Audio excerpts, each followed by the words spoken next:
Saat tiba di lokasi tambang ilegal di Desa Hububangkah, Kabupaten Bombana, petugas gabungan tidak menemukan para penambang ilegal.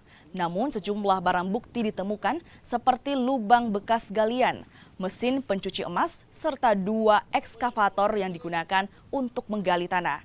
Usai mengambil sejumlah barang bukti, petugas gabungan kemudian memasang garis polisi di lokasi tambang ilegal.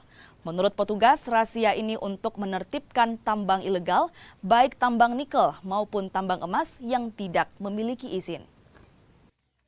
Pada kesempatan hari ini, kami dari Subdit 4 Ditreskrimsus Polda Sultra di-backup oleh jajaran POM TNI Angkatan Darat dan jajaran Polres Bombana melakukan kegiatan preventif yaitu mining patrol atau patroli pertambangan yang tepatnya sasaran tepat yang kami lakukan di wilayah hukum Polres Bombana, di mana ada 2 titik spot yang kami tindak lanjuti untuk kami sentuh dan kami lakukan patroli.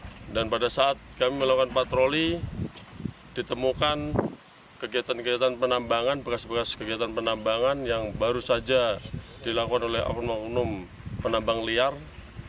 Dan pada saat kami lakukan pengecekan, dan betul kami temukan di 2 titik tersebut di wilayah Polres Bombana ini ada 1 titik pertama ada 2 alat berat yang dapat kami amankan dan 1 mesin pencuci.